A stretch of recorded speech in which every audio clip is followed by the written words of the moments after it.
जय श्री कृष्ण।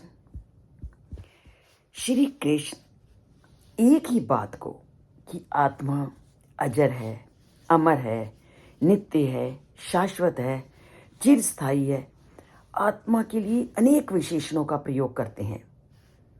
न केवल अनेक विशेषणों का प्रयोग करते हैं, अपितु अनेकों श्लोकों के माध्यम से उसी आत्मा का वर्णन करते हैं कि ये स्थायी है, नित्य है, शरीर के नष्ट होने पर भी नष्ट नहीं होती।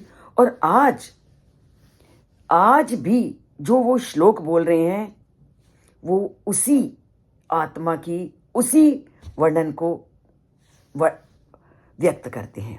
तो क्या कहते हैं और ऐसा क्यों कहा गया, पहले हम जानते हैं कि आज के श्लोक में भी उन्होंने वही बातें क्यों रिपीट की। जैसे आच्छाद्यो अयम, अदायो अयम, अक्लेद्यो अयम, अशोष्य एवच, नित्यः सर्वगतः स्थाणुर अचलो अयम सनातनः।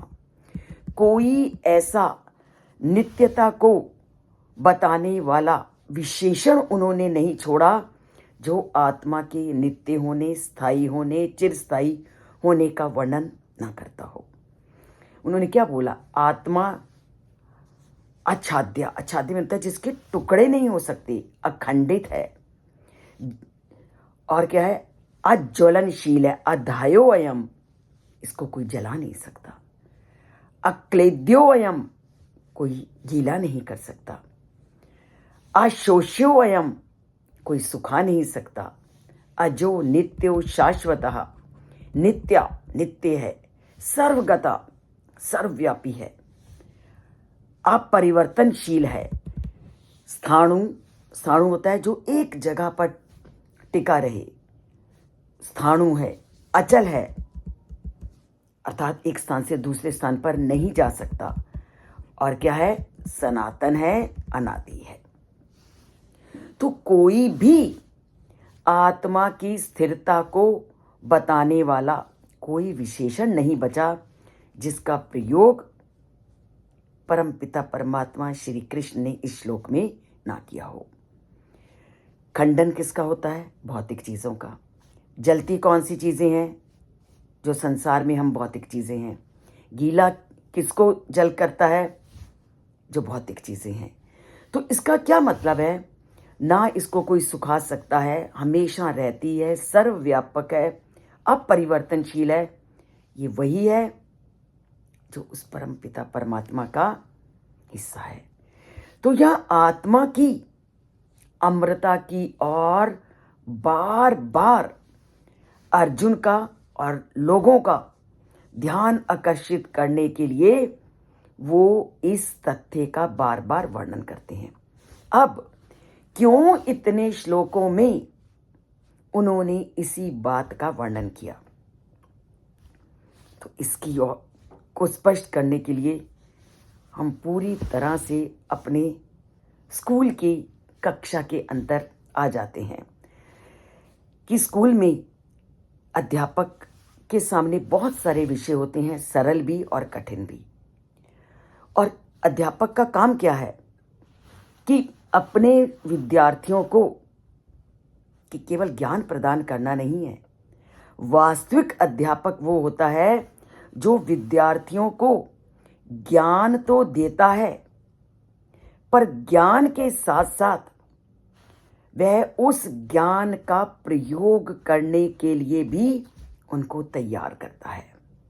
अर्थात अध्यापक की अध्यापकत्व का जो गुण है वो तभी सार्थक है कि वह जिस ज्ञान को, जिस विषय को, जिस शिक्षा को दे रहा है, उस ज्ञान और उस शिक्षा को विद्यार्थी के हृदय तक पूरी तरह से पहुंचा ले।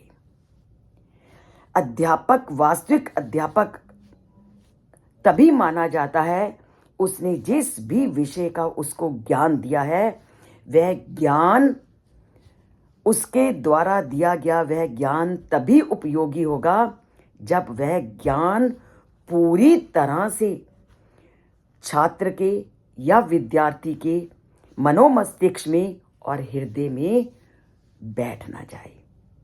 और वही प्रयत्न बार बार श्री कृष्ण कर रहे हैं। इसलिए वह एक निपुण शिक्षक की तरह अपनी बात को बार बार दोहरा रहे हैं, क्योंकि जब तक विषय को बार बार दोहराया नहीं जाता तो विषय कभी भी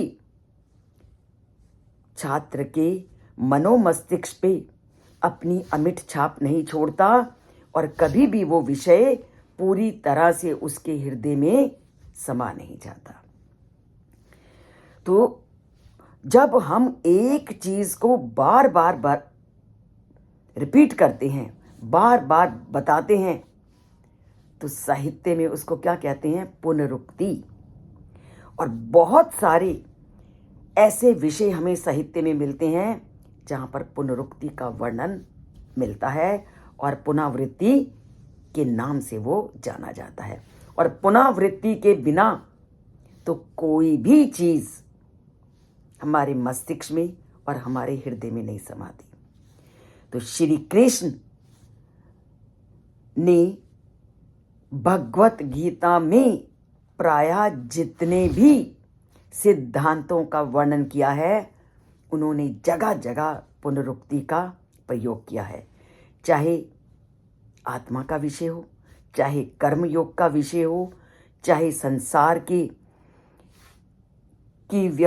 व्याख्या का विषय हो, चाहे ज्ञान योग का विषय हो, उन्होंने एक एक बात को अनेक प्रकार से लोगों तक पहुंचाने का प्रयत्न किया है, ताकि आध्यात्मिक सिद्धांतों को वो जन जन तक पहुंचा सके। और उन्होंने जो उपदेश दिया है, उनके उस उपदेश की गहनता को लोग समझ सके। आप स्वयं भी अनुभव करके देखो, आप भी पढ़ के निकले हो, मैं भी पढ़ के निकली हूं। क्या केवल एक बार किसी चीज को पढ़ लिया जाए तो क्या वो चीज या वो विषय हमारे मन मस्तिष्क में पूरी तरह से छप जाता है? खासकर कठिन विषय कभी नहीं। जब तक बार बार अभ्यास ना किया जाए तो कभी भी वो विषय याद नहीं होता। तो जब परीक्षा होती है, उस परीक्षा से पहले भी विद्यार्थी कितनी परीक्षाओं को दे दे करके फाइनल परीक्षा तक जाता है, तभी जाकर के वो उस कक्षा के सारे पाठ्यक्रम को उसको अच्छी तरह से वो याद कर पाता है। तो परीक्षाएं अभ्यास का ही दूसरा रूप है। तो जब तक बार बार पुनरावृत्ति ना की जाए, बार बार उस विषय को बताया ना जाए, तो कठिन विषय कभी भी लोगों की समझ में नहीं आता। तो यही गीता के आत्मा के सिद्धांत के बारे में है।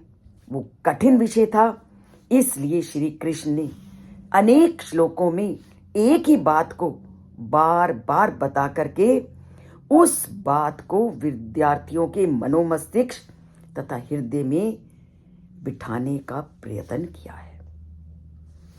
तो कभी मत सोचो कि एक ही श्लोक को क्यों श्री कृष्ण बार बार बता रहे हैं, क्योंकि कठिन विषय समझना सहज नहीं है। और बार बार आप जितने भी समाज में कथाएं होती हैं, भागवत कथा ले लो, अन्य कथा ले लो, सत्संग होते हैं, एक ही भजन तो बार बार बोले जाते हैं, एक ही तो भागवत का अध्याय बार बार सुनने के लिए जाते हो, इसीलिए ताकि उनका ज्ञान आपके मनोमस्तिष्क में बैठ जाए। तो बार बार मैं भी रोज यही कहती हूं, गीता के श्लोकों को चाहे कितनी बार आपने गीता पढ़ी हो, पर फिर उसको पढ़ो, क्योंकि जितनी बार पढ़ोगे और जितनी बार सुनोगे, आप उसके अभिप्राय को और अधिक जानोगे। तो इसके लिए जुड़ते हैं इस चैनल से, सब्सक्राइब करते हैं। सब्सक्राइब एक बार करना है तो कभी कभी लाइक पर भी अपनी उंगली दबा दीजिए। तो दबाते हैं लाइक पर अपनी उंगली और इस गीता के चैनल से जुड़ते हैं और धार्मिकता की और एक कदम बढ़ाते हैं। जय श्री कृष्ण।